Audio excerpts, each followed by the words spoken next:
Malayalam cinema industry എടുത്തു കഴിഞ്ഞാൽ എല്ലാവരുടെയും നെയിൽസ് രാഖി ചെയ്തു കഴിഞ്ഞു. അല്ല, നമ്മള് ബോളിവുഡ് ചെയ്തിട്ടുണ്ട്. ആ വിന്റേജ് ടൈമിലുള്ള കുറെ ആൾക്കാരുടെ കൂടെയും വർക്ക് ചെയ്യാൻ പറ്റിയിട്ടുണ്ട്.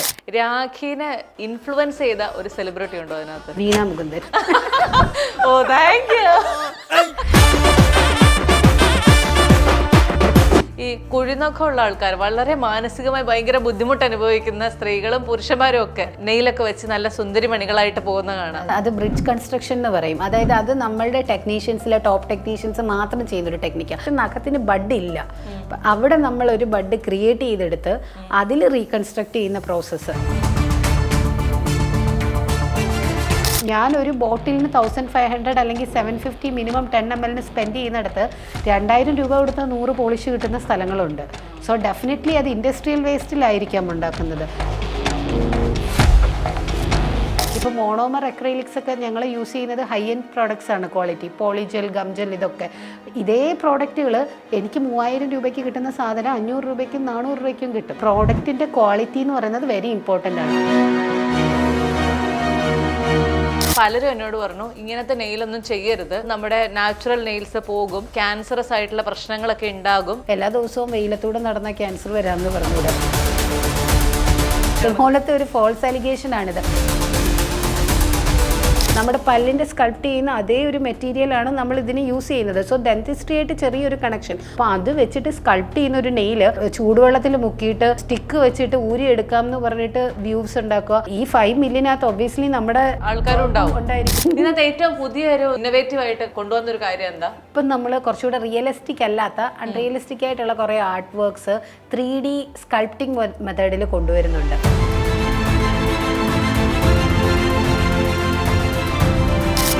ബൈ രാഖി എന്ന് പറയുന്ന ഫോം, അത് ആദ്യമായിട്ട് ആ ഒരു തോട്ട് എങ്ങനെ നിന്റെ മനസ്സിലുണ്ടായേ? എൻ്റെ ഒരു ഫ്രണ്ട് കൊറിയ പോയിട്ടുണ്ടായിരുന്നു ഓൺ സൈറ്റ്. അപ്പോൾ പോയതിനു ശേഷം ആൾ തിരിച്ചു വന്ന ടൈമിൽ എനിക്ക് കയ്യിൽ ആളിത് ചെയ്തേക്കുന്നുണ്ട് ഭയങ്കര ക്യൂരിയസ് ആയിട്ട് ഞാൻ ചോദിച്ചതാണ് ആളോട് ഇത് എങ്ങനെയാണ് ചെയ്യുന്നത്. ഒരു ചെറിയൊരു പെൻ വെച്ചിട്ട് ഡോട്ടിങ് ടൂൾ പോലെ ആക്കിയിട്ട് ഫ്ലവർ മേക്ക് ചെയ്ത് കാണിച്ചു. എനിക്ക് ഭയങ്കര ഇൻട്രസ്റ്റ് ആയി.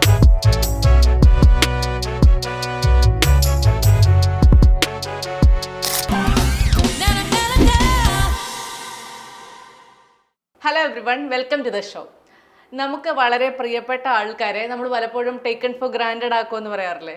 അങ്ങനെയുള്ള ഒരാളാണ് ഇന്നത്തെ ഗസ്റ്റ് രാഖി.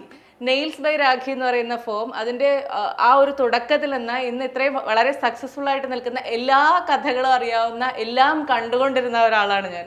പക്ഷേ ഞാൻ ആദ്യം പറഞ്ഞതുപോലെ ടേക്കൺ ഫോർ ഗ്രാൻഡഡ് ആക്കി പിന്നൊരിക്കൽ ചെയ്യാമെന്ന് പറഞ്ഞ് ഒരുപാട് മാറ്റിവെച്ച ഒരു ഇൻ്റർവ്യൂ ആണ് ഇന്ന് എടുക്കുന്നത്. വളരെ സ്നേഹത്തോടെ, വളരെ പ്രൗഡായിട്ട് വെൽക്കം ചെയ്യട്ടെ Rakhi Raghunath. Welcome to the show.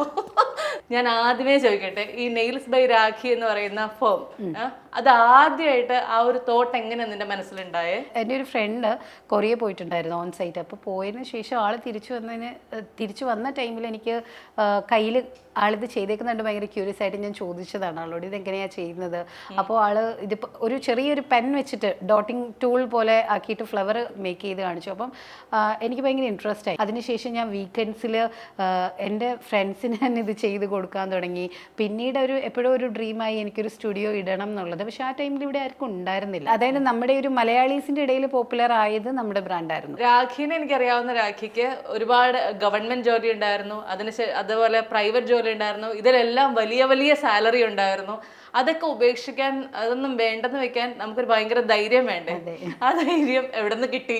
അച്ഛനും അമ്മ എല്ലാവരും നല്ല പ്രഷർ ആയിരുന്നു. വേണ്ട, നല്ലൊരു ജോബാണ്, ബോഷിലിരിക്കുന്ന ജോബ് കളയണ്ട എന്നൊക്കെ പറഞ്ഞിട്ട്. പക്ഷേ പിന്നീട് എപ്പോഴും എനിക്ക് തോന്നി ഇതിലിരുന്നുകൊണ്ട് എനിക്കൊരു ഹാപ്പിനെസ് ഇല്ല. അപ്പം എനിക്ക് എൻ്റെതായിട്ടുള്ള എന്തെങ്കിലും ചെയ്യണം എന്ന് തോന്നിയതും പിന്നെ എൻ്റെതായിട്ടുള്ള ഒരു ഡിസിഷനിൽ ഞാൻ ജോബ് ക്വിറ്റ് ചെയ്ത് അതിനുശേഷമാണ് ഇതിലേക്ക് ഇറങ്ങിയത്. And initial time was struggling, വളരെയധികം സ്ട്രഗ്ലിങ് ആയിരുന്നു. അതിനുശേഷം സ്റ്റെപ്പ് ബൈ സ്റ്റെപ്പായിട്ട് ഞാൻ ഒരു ഹോം സ്റ്റുഡിയോ തുടങ്ങുന്നു. അവിടുന്ന് ഒരു നമ്പർ ഓഫ് ക്ലയൻസിനെ മേക്ക് ചെയ്യുന്നു. അവിടുന്ന് സ്റ്റുഡൻസിനെ കുറച്ച് പേരെ പഠിപ്പിക്കുന്നു. അതിൽ നിന്നുണ്ടാക്കിയ ഒരു എമൗണ്ട് വെച്ചിട്ടാണ് ഞാൻ എൻ്റെ സ്റ്റുഡിയോ തുടങ്ങിയത്. ഇന്ന് രണ്ടാമത്തെ സ്റ്റുഡിയോയിൽ നമുക്കൊരു അക്കാഡമി ആയിട്ട് നിൽക്കുന്നത്. ഈ നമ്മൾക്ക് ഇഷ്ടമില്ലാതിരുന്ന ജോലി നമ്മൾ ക്വിറ്റ് ചെയ്ത് പുറത്തിറങ്ങിയപ്പോൾ നിനക്ക് എന്തായാലും ഒരു പുതിയ ജോലി ചെയ്യണമെങ്കിൽ, ഒരു പുതിയ ബിസിനസ് തുടങ്ങണമെങ്കിൽ കുറച്ച് പൈസ വേണം. ആ പൈസ എവിടെ നിന്നുണ്ടാക്കി? എൻ്റെ ഓൺ ഹാർഡ് ഏൺ മണിയാണ്, ആരുടെയും കയ്യിൽ നിന്നല്ല.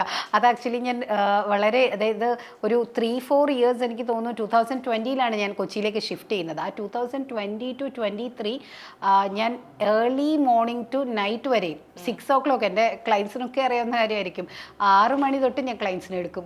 ഈ നൈറ്റ് 12 o'clock വരെയും ക്ലയൻസിന് വർക്ക് ചെയ്യുമായിരുന്നു. അങ്ങനെ അന്ന് നമുക്കൊരു സ്റ്റാഫിനെ അഫോർഡ് ചെയ്യാനുള്ള എമൗണ്ട് ഒന്നും എൻ്റെ അടുത്തില്ല. സോ അങ്ങനെ ഓരോ പൈസയും കൂട്ടി വെച്ചിട്ടാണ് ആ ഒരു എമൗണ്ടിലേക്ക് എത്തുന്നത്. ആണ് ഈ എടാ എടി എന്നൊക്കെ വിളിക്കുമ്പോഴത്തേക്ക് ആൾക്കാർ വിചാരിക്കും ഇത് എന്താ ഒരു ഇന്റർവ്യൂവിന് വന്നിരുന്നിട്ട് ഗസ്റ്റിനോട് അപമര്യാദയായി പെരുമാറുന്നു എന്ന്. അങ്ങനെയല്ല, എനിക്ക് A to Z ആയിട്ടുള്ള എല്ലാ കാര്യങ്ങളും അറിയാവുന്ന ഒരാളെയാണ് എൻ്റെ ഗസ്റ്റ് ആയിട്ടെന്നുള്ളത്. അതുകൊണ്ടായിരിക്കും ആ കാണുന്നത്. ഇന്ന് എൻ്റെ കയ്യിൽ ഇട്ടേക്കുന്ന ഈ നെയിൽസ് അടക്കം എല്ലാം ഇവള് ചെയ്തു തന്നതാണ്.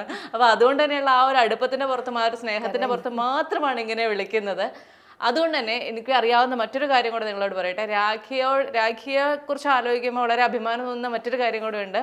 നമുക്ക് ഇഷ്ടമില്ലാതിരുന്ന ഒരു വിവാഹ ജീവിതത്തിൽ നിന്നും പുറത്തു വരാനായിട്ട് ഒരുപാട് സ്ത്രീകൾക്ക് ധൈര്യമില്ല. പക്ഷെ ആ ധൈര്യം ചുറ്റും നിൽക്കുന്ന ആരും സപ്പോർട്ട് ചെയ്തില്ലെങ്കിലും ഈ ജീവിതം എൻ്റെയാണ് എന്ന് മനസ്സിലാക്കിക്കൊണ്ട് തിരിച്ചു വരാൻ കാണിച്ചൊരു ധൈര്യമുണ്ട്. അത് എന്തായിരുന്നു?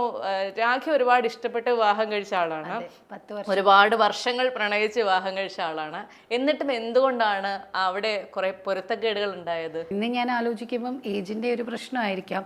ആ ടൈമിൽ കുറേ പോസിറ്റീവ്സ് മാത്രമേ റിലേഷൻഷിപ്പിൽ കാണുള്ളൂ. പക്ഷേ നമ്മളൊരു ലൈഫിലേക്ക് വരുന്ന ടൈമിലായിരിക്കാം അതിൻ്റെ എന്തൊക്കെ പോസിറ്റീവ് നെഗറ്റീവ്സ് ഉള്ളത്, അല്ലെങ്കിൽ നമുക്ക് അവിടെ ഒരു സ്പേസ് ഉണ്ടോ, നമ്മളുടെ ആ റിലേഷൻഷിപ്പിൽ നമുക്ക് വാല്യൂ ഇല്ല എന്ന് കാണുന്ന മൊമെൻറ്റിലും. പിന്നീട് ഒരു 1 ഇയറിൽ ഞാൻ അനുഭവിച്ച ഒരുപാട് ഫിസിക്കൽ അബ്യൂസസും മെൻ്റൽ അബ്യൂസസും ഉണ്ട്. സോ അതിൽ നിന്ന് റിക്കവർ ചെയ്യാൻ ഒരുപാട് ടൈം എടുത്താണ് ഞാനത് റിക്കവർ ചെയ്തത്. അങ്ങനെ ഒരു ലൈഫ് എനിക്ക് വേണ്ട എന്നൊരു മൊമെൻറ്റ് ആദ്യത്തെ എല്ലാവരുടെയും പോലെ തന്നെ എനിക്കും ഒരു 6 മാസത്തോളം ഇത് വീട്ടിൽ ഇത്രയും നന്നായിട്ട് നടത്തിയൊരു മാരേജ് എങ്ങനെ വെളിയിൽ ഇറങ്ങും എന്നുള്ളത് എനിക്ക് അറിയുന്നുണ്ടായിരുന്നില്ല. സോ ഒരു പോയിന്റിൽ എനിക്ക് തോന്നിയല്ല, ഇതല്ല ഞാൻ ആലോചിച്ച ലൈഫ്. എനിക്ക് എൻ്റെതായിട്ടുള്ള കുറേ സ്ട്രഗിൾസ് ഉണ്ടെങ്കിൽ പോലും എനിക്ക് ഇതിൽ നിന്ന് ഇറങ്ങണം എന്നുള്ള ഒരു ദൃഢനിശ്ചയം എടുത്ത ടൈമിൽ ഫാദറിനോട് പറഞ്ഞു. പിന്നെ നിനക്കറിയാം അച്ഛനും അമ്മയും എൻ്റെ കൂടെ എല്ലാ എനിക്കൊരു ലൈഫ് ആവുന്നിടം വരെ എല്ലാ കാര്യത്തിനും അവരിവിടെ ഉണ്ടായിരുന്നു, അവരെൻ്റെ ഒപ്പം നിന്നിട്ടുണ്ടായിരുന്നു. ബാക്കിയുള്ള പേരൻസ് ഞാൻ ഒരുപാട് പേരുടെ കാര്യത്തിൽ കാണുന്നത് മോളെ അവിടെ അഡ്ജസ്റ്റ് ചെയ്യും, പക്ഷെ എൻ്റെ അച്ഛനും അമ്മയും അങ്ങനെ പറഞ്ഞിട്ടില്ല, ഒരിക്കൽ പോലും പറഞ്ഞിട്ടില്ല അവര്. രാഖിക്ക് എവിടെയാ തെറ്റ് പറ്റിയ രാഖി? കാരണം 10 വർഷത്തോളം ഒരാളെ പ്രണയിച്ച് അയാളെ ഒരുമാതിരി നമുക്ക് എല്ലാ തരത്തിലും അറിയാമെന്ന് മനസ്സിലാക്കിയിട്ടായിരിക്കുമല്ലോ രാഖി കല്യാണത്തിലേക്ക് ഇറങ്ങിയത്. പിന്നെ എങ്ങനെയാ തെറ്റ് പറ്റുന്നത്? നമ്മൾ തെറ്റ് കാണുമ്പോൾ അഡ്ജസ്റ്റ് ചെയ്യുന്ന ഒരു മെൻറ്റാലിറ്റി ഉണ്ടല്ലോ. അതായത് നമ്മൾ ഇപ്പം എൻ്റെ കസിൻസിനോടാണെങ്കിലും യങ്സ്റ്റേഴ്സിനോടും എല്ലാവരും ഞാൻ ഇപ്പോഴും പറയുന്ന ഒരു കാര്യമുണ്ട്. നമ്മളൊരു തെറ്റ് കണ്ടാൽ അത് മിസ്റ്റേക്ക് ഒരു തവണ കൊടുക്കാം. ഇപ്പം നമുക്കൊരു അപ്പോളജി ചെയ്യുമ്പോൾ നമുക്ക് ചിലപ്പോൾ ഒരു തവണ നമ്മൾ ആ മിസ്റ്റേക്ക് ആയിരിക്കാം നമ്മളൊരു അവസരം കൊടുക്കും. പക്ഷേ അത് റിപ്പീറ്റഡ്ലി വരുന്ന ടൈമിൽ നമ്മൾ ആ റിലേഷനിൽ നിന്ന് ഇറങ്ങുക എന്നുള്ളതാണ് നമ്മളത് ചെയ്യേണ്ടത്. പക്ഷേ എനിക്ക് ആ ഒരു 10 ഇയേഴ്സിലും എനിക്കറിയില്ല, ഞാൻ ഇരുന്ന റിലേഷൻഷിപ്പിൽ ഉണ്ടായിരുന്ന ആളല്ല ഞാൻ മാരേജ് ചെയ്ത ആളെന്നുള്ളതും. പിന്നീട് ആ ഒരു റിയലൈസേഷൻ വന്ന സമയത്ത് നമുക്കുണ്ടാവുന്ന മെൻ്റൽ അബ്യൂസിനെക്കാട്ടിൽ എനിക്ക് കൂടുതലും ഫിസിക്കൽ അബ്യൂസാണ് കൂടുതലും ഉണ്ടായിട്ടുള്ളത്.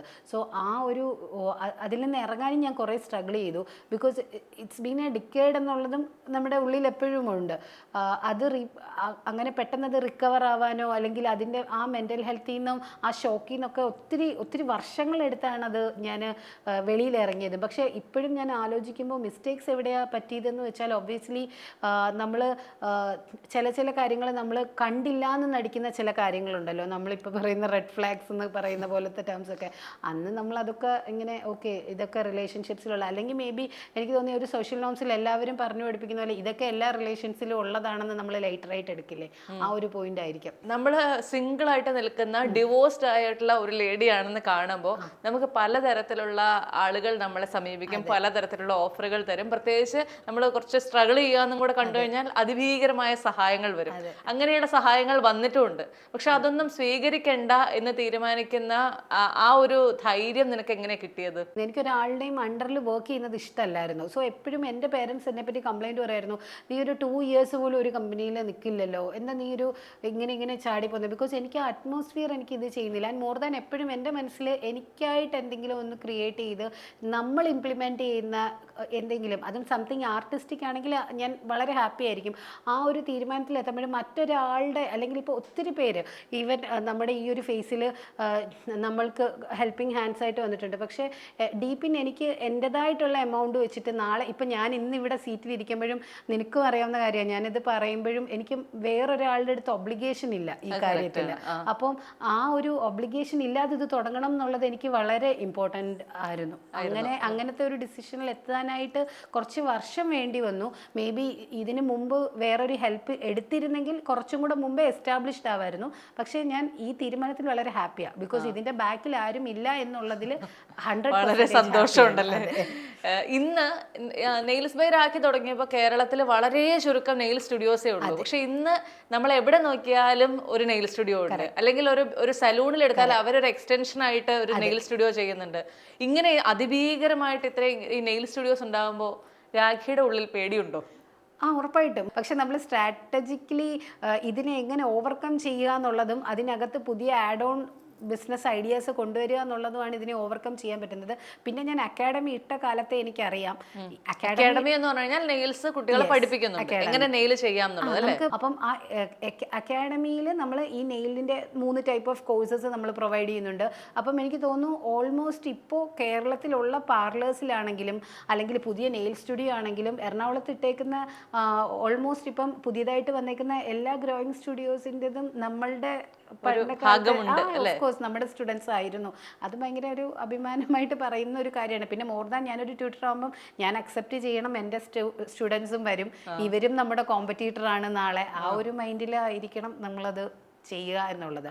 500 രൂപയ്ക്ക് വരെ ഇപ്പൊ നെയിൽസ് ചെയ്ത് കൊടുക്കുന്ന സ്റ്റുഡിയോസ് ഉണ്ട്. അപ്പൊ ഈ 500 രൂപയ്ക്ക് ചെയ്യുന്ന നെയിലും നെയിൽസ് ബൈ രാഖിയിൽ ചെയ്യുന്ന നെയിൽ ആർട്ടും തമ്മിലുള്ള വ്യത്യാസം എന്താ? ഇപ്പം 500, 699 ഒക്കെ നെയിൽ ചെയ്യുന്നുണ്ട്. പക്ഷേ ഇതിനകത്ത് കാണുന്ന ഒരു ഡിഫറൻസ് എന്താന്ന് വെച്ചാൽ ക്വാളിറ്റി എന്നുള്ളതാണ്. അതായത് പ്രോഡക്റ്റ് ക്വാളിറ്റി. സോ നമ്മൾക്ക് ഇപ്പം MMA പ്രൂഫ് ആയിട്ടുള്ള വീഗൻ പ്രോഡക്ട്സ് നമ്മളെല്ലാം കൊറിയ, UK എന്നൊക്കെ നിനക്കറിയാം, ഞാൻ സോഴ്സ് ചെയ്യുന്നത് അത്രയും ബുദ്ധിമുട്ടി നമ്മൾ ട്രാവൽ ചെയ്ത് പോയിട്ടാണ് സോഴ്സിങ് നടത്തുന്നത്. അപ്പോൾ ഈ സോഴ്സിങ് വളരെ ഇമ്പോർട്ടൻ്റ് ആണ്. അതേപോലെ തന്നെ പ്രോഡക്റ്റ് ക്വാളിറ്റി ഇമ്പോർട്ടൻ്റ് ആണ്.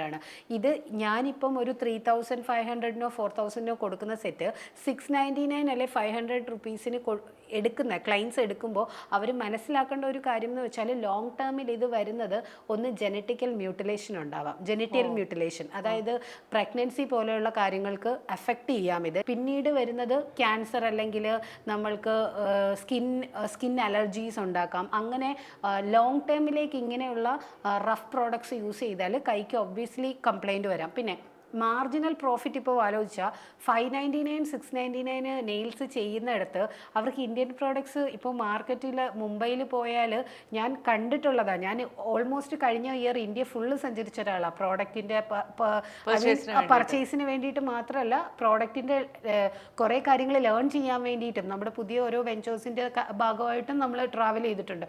അപ്പോൾ ആ സമയത്ത് ഞാൻ കണ്ടൊരു കാര്യം, ഞാനൊരു ബോട്ടിലിന് 1500 അല്ലെങ്കിൽ 750 മിനിമം 10 ml സ്പെൻഡ് ചെയ്യുന്നിടത്ത് 2000 രൂപ കൊടുത്ത് 100 പോളിഷ് കിട്ടുന്ന സ്ഥലങ്ങളുണ്ട്. സോ ഡെഫിനറ്റ്ലി അത് ഇൻഡസ്ട്രിയൽ വേസ്റ്റിലായിരിക്കാം ഉണ്ടാക്കുന്നത്. ഇപ്പോൾ മോണോമർ അക്രൈലിക്സ് ഒക്കെ ഞങ്ങൾ യൂസ് ചെയ്യുന്നത് ഹൈ എൻഡ് പ്രോഡക്ട്സ് ആണ്. ക്വാളിറ്റി പോളിജെൽ, ഗംജെൽ, ഇതൊക്കെ ഇതേ പ്രോഡക്റ്റുകൾ എനിക്ക് 3000 രൂപയ്ക്ക് കിട്ടുന്ന സാധനം 500 രൂപയ്ക്കും 400 രൂപയ്ക്കും കിട്ടും. സോ ഓൾവേസ് ക്വാളിറ്റി എന്നുള്ളതും പ്രോഡക്റ്റിൻ്റെ ക്വാളിറ്റി എന്ന് പറയുന്നത് വെരി ഇമ്പോർട്ടൻ്റ് ആണ്. അപ്പം ഒരിക്കലും ഞാൻ അവിടെ 599 രൂപയ്ക്ക് കൊടുക്കുന്നു എന്നാൽ നാളെ ഞാനും 600, അത് ഞാൻ കോംപ്രമൈസ് ചെയ്യില്ല. ബിക്കോസ് എനിക്ക് എൻ്റെ പ്രോഡക്റ്റ് എന്താണ് കൊടുക്കുന്നത് എന്നുള്ളതും ആ പ്രോഡക്റ്റ് ക്വാളിറ്റിയുടെയും കോൺഫിഡൻസ് ഉണ്ട്. സോ ഇപ്പം 3 വർഷം മുമ്പ് എൻ്റെ ഫ്ലാറ്റിൽ വന്ന് വർക്ക് ചെയ്തവരില്ലേ, അവർ വീണ്ടും നമ്മളെ ഓപ്റ്റ് ചെയ്യാറുണ്ട്. സോ ഈ ഒരു വർഷങ്ങളിലെല്ലാം ഇവരെന്തുകൊണ്ടായിരിക്കും ചൂസ് ചെയ്യുന്നത്? ഇവിടെ വേറെ ഓപ്ഷൻ ഇല്ലാത്തത് കൊണ്ടല്ല, it's because of the quality and trust ബ്രാൻഡിൻ്റെ ആണ്. ഒരുപാട് സെലിബ്രിറ്റികൾ രാഖിയുടെ സ്റ്റുഡിയോയിൽ വന്നിട്ടില്ലേ? രാഖിനെ ഇൻഫ്ലുവൻസ് ചെയ്ത ഒരു സെലിബ്രിറ്റി ഉണ്ടോ അതിനകത്ത്? വീണ മുകുന്ദൻ. ഓ, താങ്ക് യു. ആക്ച്വലി ഇവളെ എനിക്ക് വളരെ ഇൻഫ്ലുവൻസ്ഡ് പേഴ്സൺ തന്നെയാണ്. ഇവളാണ് എന്നെ നശിപ്പിക്കുന്നതും നേരെയാക്കുന്നതും എല്ലാം.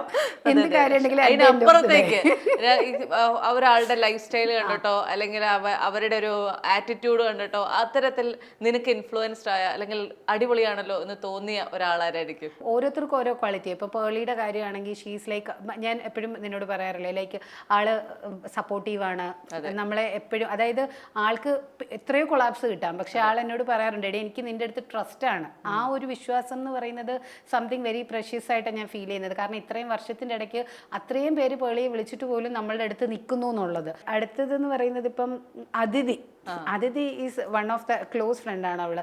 അപ്പം അതിഥിയുടെ കാര്യം എടുത്തു പറയാനുള്ളത്, അതിഥി ഞാൻ ഫ്ലാറ്റിലുള്ള ടൈമിൽ എൻ്റെ അടുത്ത് നെയിൽസ് ചെയ്യാൻ വരും. അപ്പം ഞങ്ങൾ over time we become close. അപ്പം എന്നോട് അതിഥി പറയാറുണ്ടായിരുന്നു, എടി നീ സ്റ്റുഡിയോ തുടങ്ങുക, എനിക്ക് പേയ്മെൻ്റ് ഒന്നും വേണ്ട, ഞാൻ വന്ന് ഇനാഗ്രേഷൻ ചെയ്യാം. അപ്പോൾ ആക്ച്വലി അത് ആരും ചെയ്യുന്നൊരു കാര്യമില്ല.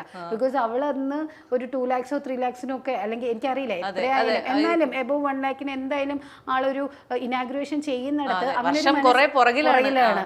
അപ്പോൾ അന്ന് അവളുടെ ഓൾമോസ്റ്റ് എല്ലാ മൂവീസും ഇതായിട്ട് ഹിറ്റായിട്ട് നിൽക്കുന്ന ടൈമാണ്. അപ്പോൾ അങ്ങനെ ചെയ്യുമെന്ന് പറയാൻ കുറച്ച് പേര് മനസ്സ് കാണിക്കുമല്ലോ, അതെനിക്ക് ഭയങ്കര സംതിങ് ഭയങ്കര ഇതാണ്. അന്നും ഇന്നും ഞങ്ങളും അവൾ നല്ല ഫ്രണ്ട്സാണ് ഞങ്ങൾ രണ്ടുപേരും. പക്ഷേ എപ്പോഴും ഞാനത് ഭയങ്കര ഗ്രാറ്റിറ്റ്യൂഡ് ആലോചിക്കുന്നത്. കാരണം എൻ്റെ കയ്യിൽ പൈസ ഇല്ല, ഇല്ലെങ്കിലും കുഴപ്പമില്ല, ഞാൻ വന്ന് ചെയ്തു തരാം, നീ തുടങ്ങ് എന്ന് പറയുന്ന ആ ഒരു മനസ്സ്, അതൊരു ഭയങ്കര നല്ല ക്വാളിറ്റിയാണ്. അതെ.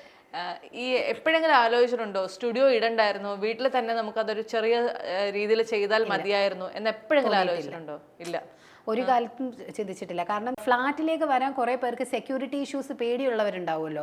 ആ ഒരു സമയത്ത് വേറെ ഒരു, അതായത് നമ്മുടെ സ്റ്റുഡിയോയിൽ തന്നെ വന്ന് ചെയ്തേക്കുന്ന ആൾക്കാർ ഓക്കെ ഇവിടെ നിന്ന് ഒരു സ്റ്റുഡിയോ തുടങ്ങില്ല എന്ന് കരുതി അവർ അപ്പുറത്തൊരു സ്റ്റുഡിയോ ഇട്ടു.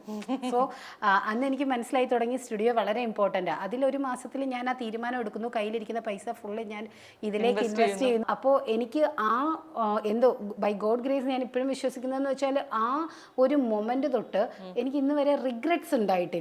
പക്ഷേ എവിടെയെങ്കിലും ഇപ്പം ബിസിനസ്സിൽ ഞാൻ ചെയ്യുന്ന സ്ട്രാറ്റജീസ് എന്തെങ്കിലും തെറ്റുണ്ടോയെന്ന് ഞാനിങ്ങനെ റീകറക്റ്റ് ചെയ്ത് ആലോചിക്കാറുണ്ട്. പിന്നെ പറയാതിരിക്കാൻ പറ്റില്ല, എൻ്റെ അച്ഛൻ ഒരു ബിസിനസ്മാൻ ആയിരുന്നു. പക്ഷേ അച്ഛൻ്റെ ബിസിനസ് വളരെയധികം ഒരു ഫ്ലോപ്പായ ഒരു മൊമെൻ്റ് ഉണ്ടായിരുന്നു. അപ്പം ഞാൻ അച്ഛൻ്റെ കയ്യിൽ നിന്ന് കുറച്ച് പഠിച്ച പാഠങ്ങളുണ്ട്. ബിസിനസ്സിൽ ഇന്നത് ചെയ്യരുത്, അതെൻ്റെ ഇൻസ്പിറേഷനാണ്. അച്ഛൻ ഇടയ്ക്കിടയ്ക്ക് പറയും, മോളെ ഉള്ള പൈസയൊക്കെ സേവ് ചെയ്ത് ഇതൊക്കെ നിർത്തിയിട്ട് വലിയ സ്വസ്ഥമായിട്ടിരുന്നൂടെ എന്ന് ചോദിക്കും. അപ്പം ഞാൻ പറയാം, അച്ഛാ ഗ്രോത്ത് എന്ന് പറയുന്ന ഒരു ഫാക്ടറുണ്ട്.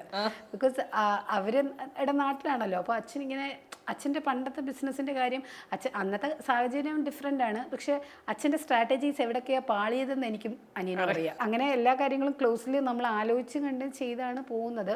എനിക്ക് റിഗ്രറ്റ് ഇല്ല ആക്ച്വലി. നമ്മൾ ഇനിയും ഗ്രോത്ത് ആവണം എന്നുള്ളത് മാത്രമേ ഉള്ളൂ. എനിക്ക് റിഗ്രറ്റ് ഇല്ല, 1% പോലും റിഗ്രറ്റ് ഇല്ല. ആണ്. നമ്മൾ ഈ അക്കാഡമി നടത്തുന്നുണ്ട് എന്ന് പറഞ്ഞു. നമ്മൾ ഈ നെയിൽ ആർട്ട് എന്ന് പറയുന്ന ഈ ഒരു ആർട്ടിസ്റ്റിക് വർക്ക് എങ്ങനെ ആൾക്കാർക്ക് പഠിപ്പിച്ചു കൊടുക്കാം, താല്പര്യമുള്ളവർക്ക് പഠിച്ചെടുക്കാം എന്നുള്ള ഒരു രീതി കൊടുക്കുന്നുണ്ടെന്ന് പറഞ്ഞു. പക്ഷെ അത് ഭാവിയിൽ നിനക്ക് ഭീഷണിയാകുമോ എന്ന് ആലോചിച്ചിട്ടുണ്ടോ? ഉണ്ട്, ഉറപ്പായിട്ടും. ഞാനിത് 6 വർഷം മുമ്പ് തുടങ്ങിയ കാലം തൊട്ടേ എനിക്കറിയാം. കാരണം നമുക്കിത് പഠിപ്പിച്ചിറങ്ങുന്ന ഓരോ ആൾക്കാരും നമ്മുടെ കോമ്പറ്റീറ്ററാണ്. അതില് അപ്പൊ പിന്നെ എന്തിനാണ് അങ്ങനെ ഒരു അക്കാഡമി നടത്തുന്നത് എന്ന് ചോദിച്ചാലോ? ഇത് പഠിപ്പിച്ചു കൊടുക്കാൻ എനിക്ക് ഇൻട്രസ്റ്റ് ഉള്ള കാര്യമാണ്. അപ്പോൾ ആൻഡ് മോർ ദാൻ എനിക്ക് ഭയങ്കര ഹാപ്പിനെസ് തരുന്ന ഒരു കാര്യമാണ്. പിന്നെ എനിക്ക് നോക്കുമ്പം ഇന്ന് കേരളത്തിൽ ഇത്രയും ആൾക്കാർ, കാസർഗോഡ് ടു ഇപ്പം തിരുവനന്തപുരം വരെ നമ്മുടെ സ്റ്റുഡൻസ് സ്റ്റുഡിയോ ഇട്ടു എന്ന് പറയുന്നത് നമുക്കൊരു അഭിമാനമാണല്ലോ. കാരണം പലരും ഓടി വന്നു. ഇപ്പം ഞാൻ ഏതെങ്കിലും ഒരു വർക്ക്ഷോപ്സ് കണ്ടക്ട് ചെയ്യാൻ ഏതെങ്കിലും ബ്രാൻഡിൻ്റെ കൂടെ പോകുമ്പോൾ പെട്ടെന്ന് മിസ്സേന്ന് പറഞ്ഞിട്ട് ഓടി വരുന്ന ആൾക്കാരുണ്ട് എത്ര പേര്. അപ്പം എൻ്റെ മാമ ഞാനിവിടെയാണ് പഠിച്ചതെന്ന് പറഞ്ഞിട്ട്. ഇനി ഒരു ചില ആൾക്കാർ GCC പോയി ആദ്യ കാലത്തൊക്കെ ഉള്ളവർ, അവരൊക്കെ വളരെ ഫേമസ് ആർട്ടിസ്റ്റൊക്കെ ആയിട്ട്, ഇപ്പം ജിൻസി അങ്ങനെ കുറേ ആൾക്കാരുണ്ട്. ഇപ്പം കാണുമ്പോൾ നമുക്ക് ഭയങ്കര പ്രൗഡായിട്ട് തോന്നും. കാരണം അവരുടെ ഇനിഷ്യൽ സ്റ്റേജസിലുള്ള ഗ്രോത്ത്, ഇപ്പോഴത്തെ ഗ്രോത്ത്. ഇപ്പം വയനാട് മാനന്തവാടി എന്ന് പറയുന്ന ഒരു സ്ഥലത്ത് ഒരു സക്സസ്ഫുൾ ആർട്ടിസ്റ്റ് ഉണ്ടെന്ന് പറഞ്ഞാൽ നമുക്ക് വിശ്വസിക്കാൻ പറ്റും. മാനന്തവാടിയിൽ ആരെങ്കിലും ചെല്ലുന്നു, പക്ഷെ അവൾക്ക് പ്രീ ബുക്കിംഗ് ഉണ്ടെന്നാണ് പറയുന്നത്. അത്രയും സക്സസ് ആയിട്ട് നമ്മുടെ സ്റ്റുഡൻസ് ഉണ്ട്. പക്ഷെ ഒരു ചില ആൾക്കാർ ഹേർട്ട് ചെയ്തേക്കുന്നവരും ഉണ്ട്. അതായത് ലൈക്ക് നമ്മൾ അത്രയും കാര്യമായിട്ട് നിന്നിട്ട് സ്റ്റുഡിയോ തുടങ്ങുന്ന സമയത്ത് നമ്മളെ ഒളിപ്പിച്ച് വെക്കുക, അല്ലെങ്കിൽ നമ്മളെ അൺഫ്രണ്ട് ചെയ്തു പോവുക. അപ്പം അത് എല്ലാവരും ഇല്ല കേട്ടോ, വളരെ കുറച്ച് ആൾക്കാരേ ഉള്ളൂ. അപ്പോൾ അത് കോമ്പറ്റീഷൻ ആവാം. ഇപ്പോഴും കോമ്പറ്റീഷൻ ഉണ്ടെങ്കിലും ഒരു പ്രോഡക്റ്റിനെ പറ്റിയിട്ട് ഡൗട്ട് ഉണ്ടെങ്കിൽ മിസ് ചെയ്ത് എങ്ങനെയാണെന്ന് ചോദിച്ചിട്ട് രാത്രി വിളിച്ചാൽ ഒരു കോളിൽ ഇപ്പോഴും ഞാൻ എല്ലാവരെയും ഹെൽപ്പും ചെയ്യാറുണ്ട്. പക്ഷേ അങ്ങനെ എല്ലാവരും അങ്ങനെയല്ല എന്നുള്ളത്. പിന്നീട് നീ വേറൊരു കാര്യം എടുത്തു പറയേണ്ടത്, ഒരു ചില ആൾക്കാർ നമ്മളില്ലേ ടേക്കൺ ഫോർ ഗ്രാൻഡഡ് ആയിരിക്കും.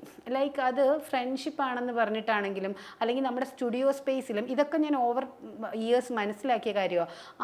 നമ്മളെ ഫ്രീ ലേബർ എന്ന് പറയും. ആക്ച്വലി അത് ഫ്രണ്ട്ഷിപ്പ് അല്ല. പിന്നീടാണ് ആ ടേം ഫ്രീ ലേബറിങ് ആണെന്നുള്ളത് എനിക്ക് മനസ്സിലാവുന്നത്. ബിക്കോസ് ആ മൊമെന്റിൽ നമ്മൾ എപ്പോഴാണോ നമ്മുടെ വർക്ക് ഫ്രീ എന്നുള്ളത് നമ്മളത് നിർത്തുക, അവിടെ ആ ഒരു ഇന്റിമസി അല്ലെങ്കിൽ സൗഹൃദം തീർന്നു.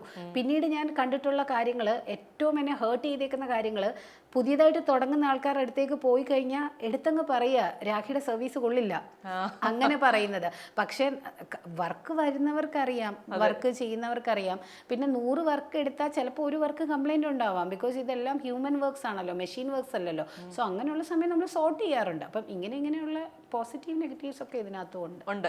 ഈ നെയിൽസ്, ഞാനൊക്കെ ആദ്യം നെയിൽ ചെയ്തുകൊണ്ടിരുന്ന സമയത്ത് പലരും എന്നോട് പറഞ്ഞു ഇങ്ങനത്തെ നെയിലൊന്നും ചെയ്യരുത്, ഒന്നാമത് നമ്മുടെ നാച്ചുറൽ നെയിൽസ് പോകും, പിന്നെ എന്തെങ്കിലും ക്യാൻസറസ് ആയിട്ടുള്ള പ്രശ്നങ്ങളൊക്കെ ഉണ്ടാകും. അപ്പൊ ഇങ്ങനെയൊക്കെ പേടിച്ച് മാറി നിൽക്കുന്ന കുറെ പേരുണ്ടാവില്ലേ, അവരോട് എന്താ രാഖിക്ക് പറയാനുള്ളത്? അതായത് ഈ വാട്സ്ആപ്പ് യൂണിവേഴ്സിറ്റിയിൽ നിന്ന് ഗ്രാജുവേറ്റഡ് ആയിട്ടുള്ള കുറേ ആൾക്കാർ ഇപ്പോൾ ഉണ്ട്, പറയാതിരിക്കാൻ പറ്റില്ല. ബിക്കോസ് ഇപ്പൊ തന്നെ ഞാൻ കാണുമ്പോൾ ഞങ്ങളുടെ കുറേ ആർട്ടിസ്റ്റ് ഗ്രൂപ്പ്സ് ഉണ്ടല്ലോ, അതിനകത്ത് തന്നെ നമ്മൾ കാണുന്നതാണ് ഇപ്പം കുറേ ആൾക്കാർ ട്രെൻഡ് എന്ന് പറയുന്നത് നെയിൽ വീട്ടിൽ ഇളക്കി കളയുക എന്നുള്ള ട്രെൻഡാണ് കറന്റ്ലി വന്നേക്കുന്നത്. അതായത് നമ്മൾ ഇത്രയും, അതായത് ഒരു പല്ല് ഫിക്സ് ചെയ്യുന്ന മെറ്റീരിയലാണ് ഈ അക്രൈലിക് എന്ന് പറയുന്ന material.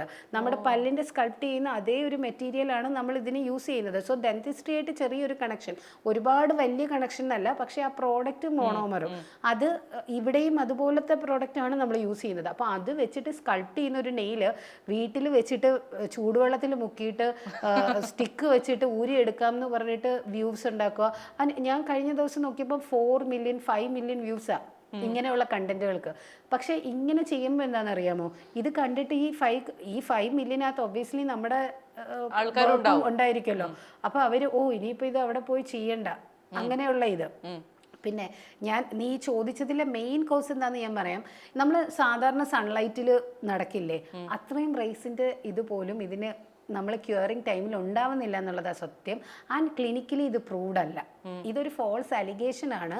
May be or may be not. അങ്ങനെയാണെങ്കിൽ നമുക്ക് പറയാം എല്ലാ ദിവസവും വെയിലത്തൂടെ നടന്ന ക്യാൻസർ വരാമെന്ന് പറഞ്ഞു.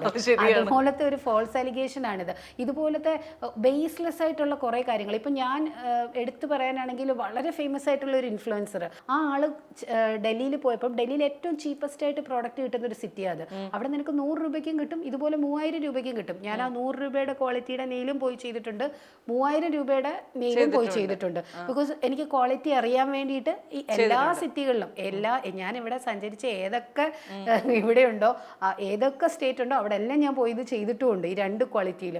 സോ ഈ അങ്ങനെ ഒരു ചീപ്പ് ക്വാളിറ്റി ഉള്ള ഏതോ ഒരു സലൂണാണ് ആൾ സെലക്ട് ചെയ്തത്. അവിടെ പോയി അത് ചെയ്തതിന് ശേഷം ആളുടെ നഖം റൂയിനായി.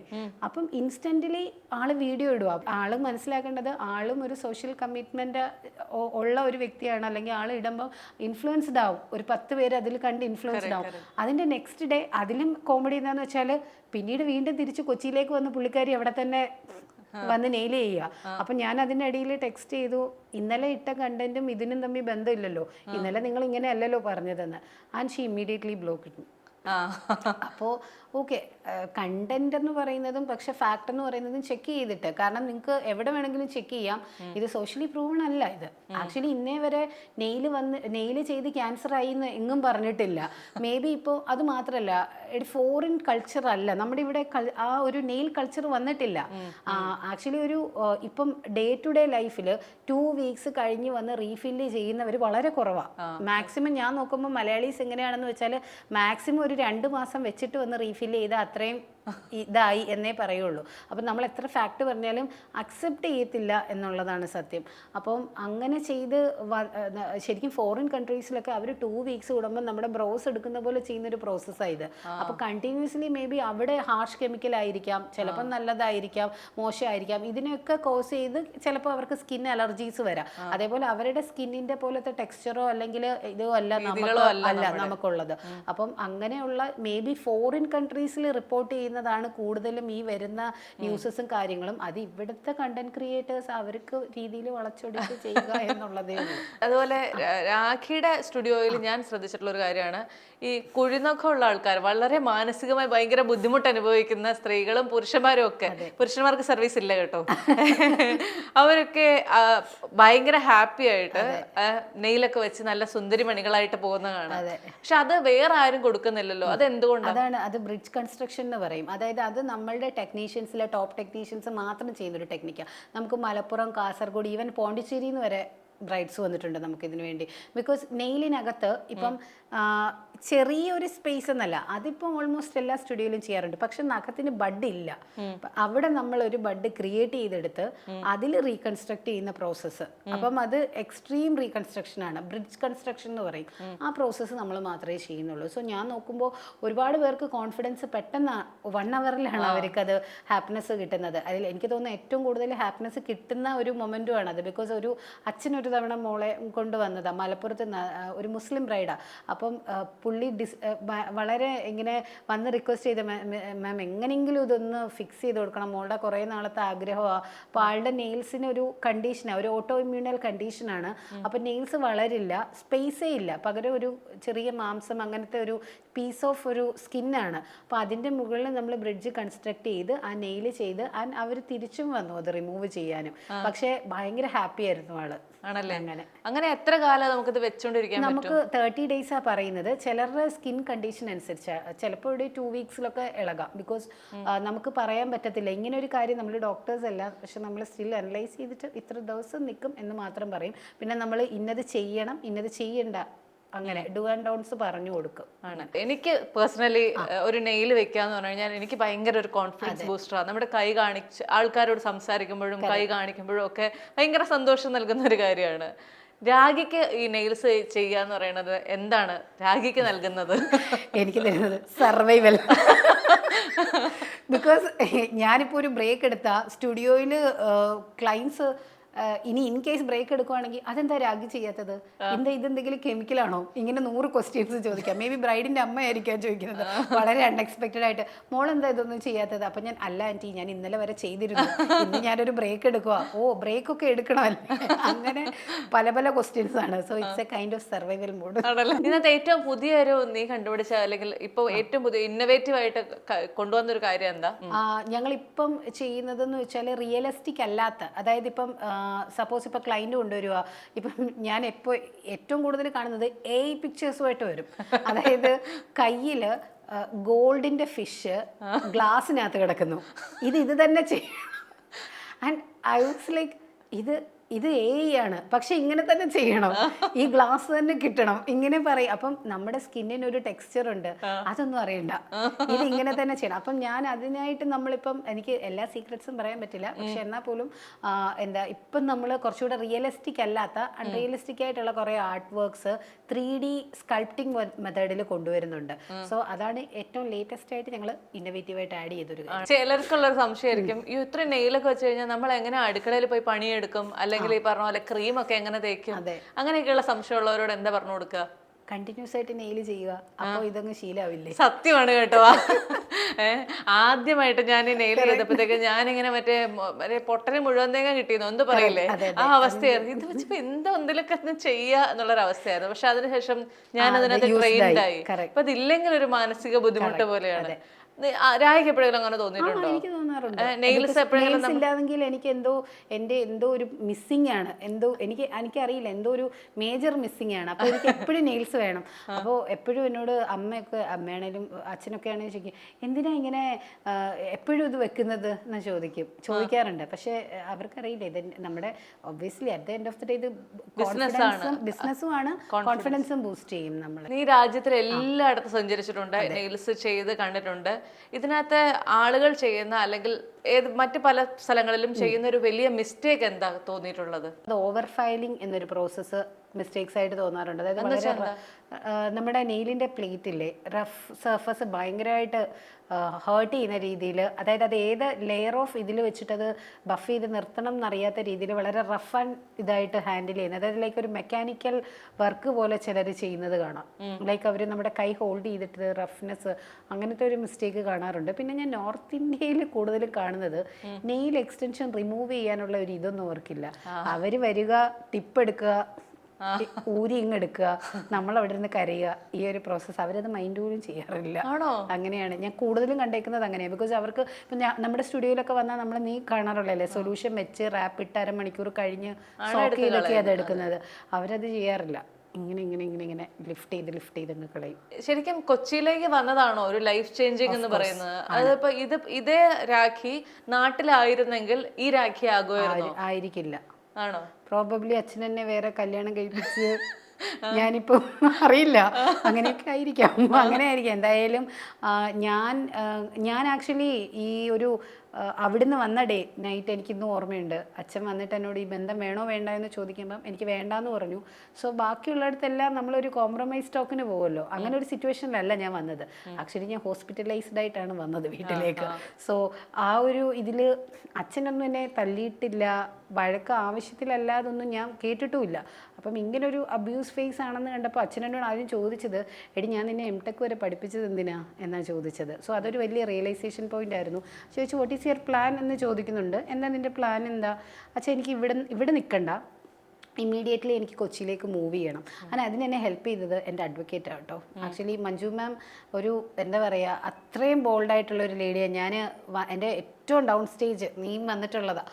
അപ്പോൾ വന്നിരുന്ന് കരഞ്ഞ മാം ഇപ്പോൾ ഭയങ്കര പ്രൗഡായിട്ടാണ് പറയുന്നത്, ലുക്ക് അറ്റ് യുവർ സെൽഫ്. അവിടെ പണ്ട് എൻ്റെ മുന്നിലിരുന്ന് കരഞ്ഞ രാഖിന്ന് ഇന്നത്തെ ചേഞ്ച് എന്ന് പറയുന്നത് വളരെ ഡിഫറെൻ്റാണ്. ഇപ്പോഴും നമ്മൾ കോടതിയിൽ പോയി നിൽക്കുമ്പോഴും മാം പറയാറുണ്ട്, look at yourself, I'm so proud of you എന്ന്. മാം അന്നൊക്കെ സത്യം പറഞ്ഞാൽ എൻ്റെ അടുത്ത് ഫീസ് കൊടുക്കാൻ പോലും മാമിന് ക്യാഷ് ഉണ്ടായിരുന്നില്ല. മാം എനിക്ക് തോന്നുന്നു ഞാനൊന്ന് സ്റ്റേബിൾ ആയതിനു ശേഷം എൻ്റെ കയ്യിൽ നിന്ന് ക്യാഷ് വരെ വാങ്ങിച്ചിട്ടുള്ളത്. അങ്ങനത്തെ ഒരാളെ കിട്ടാൻ വളരെ പാടാണ്. കാരണം നമ്മൾ ചുറ്റിനും എത്ര അഡ്വക്കേറ്റ്സിനെ കാണാറുണ്ട്, ഓരോ തവണയും പേയ്മെൻറ്റ് എടുക്കുന്ന. അങ്ങനെ വെച്ച് നോക്കിക്കഴിഞ്ഞാൽ സത്യം പറഞ്ഞാൽ എനിക്ക് സത്യം ഒരു ഗോഡ് പോലെ എനിക്കത് ഫീൽ ചെയ്യുന്നത് മാം എന്ന് പറയുന്നത്. ഈ ഫൈനാൻഷ്യലി ഇൻഡിപെൻഡന്റ് ആയിട്ട് നിൽക്കുന്ന പല സ്ത്രീകളെയും അവര് ഡിവോഴ്സ്ഡ് ആണെന്നോ അല്ലെങ്കിൽ വിവാഹം കഴിച്ചിട്ടില്ലെന്നോ പറയുമ്പോൾ ആൾക്കാർ പറയുന്നത് അവളുടെ കയ്യിലിരിപ്പോണ്ടാ ഡിവോഴ്സ്ഡ് ആയത്, അവളുടെ കയ്യിൽ കുറച്ച് പൈസ വന്നപ്പോഴത്തേക്ക് അവൾക്ക് അഹങ്കാരമായി, അങ്ങനെയുള്ള കാര്യങ്ങൾ കേട്ടിട്ടുണ്ടോ? ഓ ഓഫ് കോഴ്സ് കേട്ടിട്ടുണ്ട്. ബിക്കോസ് എന്താണെന്ന് വെച്ചാൽ ഞാൻ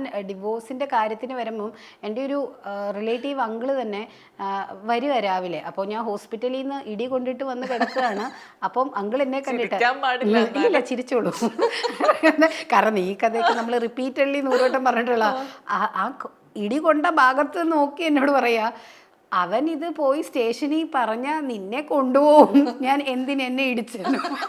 അപ്പോൾ അവിടുന്ന് ഞാൻ സ്റ്റുഡിയോ തുടങ്ങിയതിന് ശേഷം എൻ്റെ അടുത്ത് നേരിട്ട് വീണ്ടും പുള്ളി വന്ന് പറയാ, എനിക്കറിയാം മോളെ നീ രക്ഷപ്പെടുമെന്ന്, നീ ഒരു മിടുക്കിയായിരുന്നു എന്ന് പറയുന്ന ടൈപ്പ് ഓഫ് ആൾക്കാരെ വരെ നമ്മൾ എന്താ പറയുക, അങ്ങനെ എന്താ പറയുക ഒരു ഫേസ് ഉണ്ടായിരുന്നു. അപ്പോൾ ആൾക്കാരുടെ പല ടൈപ്പ്. പക്ഷേ ഒരു കാര്യമുണ്ട്, ഞാൻ ഇപ്പോഴും എനിക്കറിയാം പാസ്റ്റിൽ നിന്ന് നമ്മളെ ആരൊക്കെയാണ് ബാക്ക് ബൈറ്റ് ചെയ്തേക്കുന്നത് എന്നുള്ളതും ഇപ്പം വരുമ്പോൾ നമ്മുടെ മുന്നിൽ ചിരിക്കുമ്പോഴും ഐ നോ ആരൊക്കെ ആയിരുന്നു ആ കാലത്തുണ്ടായിരുന്നതെന്നുള്ളത്. പിന്നെ ഒരുപാട് ആൾക്കാർ പ്രേസ് ചെയ്യുമ്പോഴും എനിക്കതിൽ ഭയങ്കര ഹാപ്പിനെസ് ഒന്നും ഉണ്ടാവില്ല. കാരണം എന്താണെന്ന് വെച്ചാൽ നമ്മൾ ക്രിയേറ്റ് ചെയ്തെടുത്തൊരു സാധനം അവർ കാണുമ്പോൾ അപ്രീഷിയേറ്റ് ചെയ്യുന്നു. ഇത് ഞാൻ എൻ്റെ അനിയനോട് എപ്പോഴും പറയാറുണ്ട്, ഈ സാധനം നാളെ ഇത് താഴെ വീണ അവൾക്ക് അത് തന്നെ വേണം, അവൾക്ക് ഒത്തിരി അഹങ്കാരം വരുന്നത് ഇതേ ആൾക്കാർ തിരിച്ചു പറയും. സോ അത് കുഴപ്പമില്ല അല്ലേ?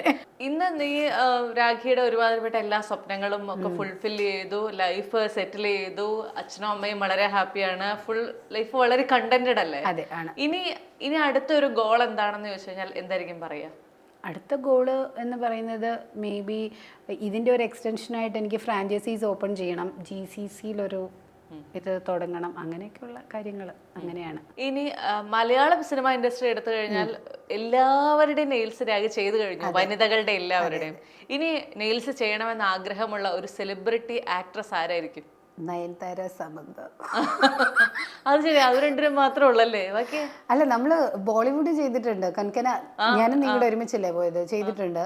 പിന്നെ പഴയ ആക്ട്രസ് ഒക്കെ ഇല്ലേ, അങ്ങനെ കുറെ ആൾക്കാർ, രേഖ മാം, അങ്ങനെ കുറെ ആൾക്കാർക്ക് ചെയ്തിട്ടുണ്ട്. ഇനിയെല്ലാം തമിഴ്, കന്നഡ, തെലുഗു, അങ്ങനെയൊക്കെ. ആരെങ്കിലും ഇതൊക്കെ കണ്ട അവസരം തന്നാലും വരും, ഞാൻ ഫ്ലൈറ്റ് എടുത്തായാലും പോകും. സമന്ത മാം വിളിക്കുവാണെങ്കിൽ ചെറിയ ചെറിയ ആഗ്രഹങ്ങളേ ഉള്ളൂ. അല്ല, പക്ഷെ നമ്മള് വലിയ വലിയ ആഗ്രഹങ്ങളിലേക്ക് പോയാൽ മാത്രമേ അതൊക്കെ നടക്കുകയുള്ളൂ. കാരണം അന്ന് വീട്ടിലിരുന്ന് ഇത് ചെയ്തുകൊണ്ടിരുന്നപ്പോൾ ഓർത്തിരുന്നോ ഇത്രയും വലുതാകും, ഇത്രമാത്രം ആളുകൾ അറിയും? ഇത് നെയിൽസിന്റെ കാര്യം, ഒരു നെയിൽ ചെയ്യണം എന്ന് ആലോചിക്കുമ്പോൾ ആളുകളുടെ മനസ്സിലേക്ക് ആദ്യം വരുന്ന ഒരു 3 ഓപ്ഷൻ എടുത്തു കഴിഞ്ഞാൽ അതിൽ ഒരാൾ നെയിൽസ് വരെ തന്നെയാണ്. അപ്പൊ ആ യാത്രയിൽ എനിക്കും ഭയങ്കര ആത്മസംതൃപ്തിയുണ്ട്. അതിന്റെ തുടക്കം മുതൽ കണ്ട ഒരാളെന്നുള്ള നിലയിൽ ഏത് ബിസിനസ് എടുത്താലും ഏത് ജേർണി എടുത്താലും അതിന് ഒരുപാട് തടസ്സങ്ങൾ ഉണ്ടാവും, ഒരുപാട് ബുദ്ധിമുട്ടുകൾ നേരിടും, ഒരുപാട് കരച്ചിലുകൾ ഉണ്ടാവും. അതെല്ലാം കടന്നാണ് ഇന്ന് കാണുന്ന നെയിൽസ് രാഖിയിലേക്ക് എത്തിയത്. ഇനിയും ഒരുപാട് ഒരുപാട് ഉയരങ്ങളിലേക്ക് കീഴടക്കാനായിട്ട് രാഖിക്ക് സാധിക്കട്ടെ. അതിൽ എനിക്ക് എല്ലാ കാലത്തും ഇങ്ങനെ പലതരത്തിലുള്ള നെയിൽസുകൾ ചെയ്യാൻ സാധിക്കട്ടെ. Wishing you all the very best and thank you so much Rakhi.